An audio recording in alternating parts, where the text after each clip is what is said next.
السلام علیکم ناظرین، آپ سب لوگ کیسے ہیں؟ اللہ سے دعا کرتی ہوں گی آپ اچھے ہوں گے۔ آپ میرے حق میں بھی دعا کریے گا، میرے لیے، میرے بچوں کے لیے، کیونکہ ہمیں دعاؤں کی ضرورت ہوتی ہے۔ یہاں دیکھیے پیسہ وغیرہ کوئی کسی کو کچھ اپنا نہیں دیتا، صرف دعائیں ہی دیتا ہے، اور دعائیں ہی لگتی ہیں انسان کو۔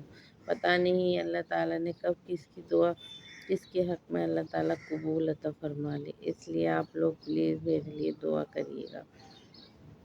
آپ جانتے ہیں، کہتے ہیں کہ جب ایک صحابہ نے پیارے نبی کریم صلی اللہ علیہ وسلم سے پوچھا کہ اللہ خوش ہوتا ہے تو کیا کرتا ہے؟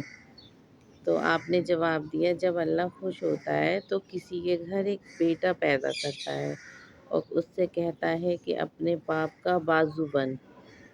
پھر اس صحابہ نے پوچھا کہ اللہ بہت خوش ہوتا ہے تو کیا کرتا ہے؟ تب آپ صلی اللہ علیہ وسلم نے جواب دیا، جب اللہ بہت خوش ہوتا ہے تب اللہ اس کے گھر ایک بیٹی پیدا کرتا ہے۔ پھر آپ صحابہ نے پوچھا آپ صلی اللہ علیہ وسلم سے کہ جب اللہ اور خوش ہوتا ہے تو کیا کرتا ہے؟ تب آپ نے جواب دیا، پھر ایک بیٹی پیدا کرتا ہے۔ پھر آپ سے صحابہ نے پوچھا کہ جب اللہ اور خوش ہوتا ہے، سب سے زیادہ خوش ہوتا ہے تو کیا کرتا ہے؟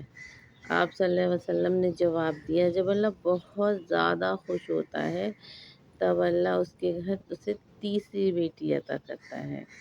اس لیے لوگ بیٹیوں کو بوجھ سمجھتے ہیں، جب بیٹی پیدا ہوتی ہے تو منہ بناتے ہیں۔ میں نے خود اپنی آنکھوں سے لوگ دیکھے ہیں، خود میں نے اپنی آنکھوں سے دیکھا ہے، جب کسی کے گھر بیٹی آتی ہے تو وہ خوش نہیں ہوتے، لیکن وہ نہیں جانتے کہ ان کے گھر کتنی بڑی رحمت آئی ہے۔ آپ صلی اللہ علیہ وسلم اپنی جناب بی بی سیدہ سے کتنی محبت کیا کرتے تھے۔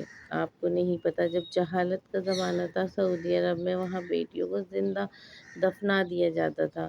جب آپ صلی اللہ علیہ وسلم کے گھر میں بی بی فاطمہ تشریف لائیں تب آپ نے، اللہ تعالیٰ نے انہیں ایک بیٹی دی، پیاری سی بی بی فاطمہ۔ تب انہوں نے، جب وہ اپنی بیٹی سے، بی بی فاطمہ سے بہت محبت کیا کرتے تھے، دیکھا کرتے تھے کہ آپ کتنی محبت کرتے ہیں۔ وہاں کے لوگ، جب دین پھیلنے لگا تب وہاں کے لوگوں کو آپ صلی اللہ علیہ وسلم نے دکھایا کہ دیکھو بیٹیاں کتنی پیاری ہوتی ہیں۔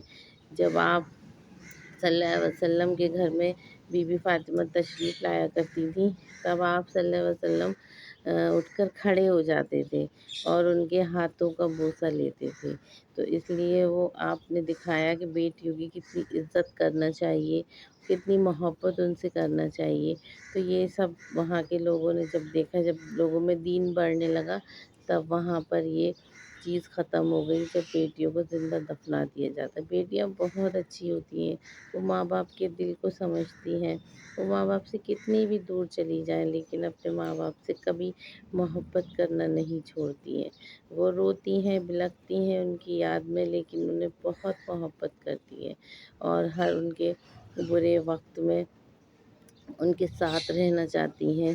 جب ان کا وقت ایسا ہوتا ہے، جب بڑھاپا آتا ہے، تب بیٹے ہوتے ہیں ساتھ، لیکن بیٹیوں کا دل بس اتنا ایسا ہوتا ہے ان کی بیٹیوں کا دل کہ وہ اپنے ماں باپ کے پاس چلی جاؤں، وہیں رہیں، لیکن ایسا ہو نہیں سکتا۔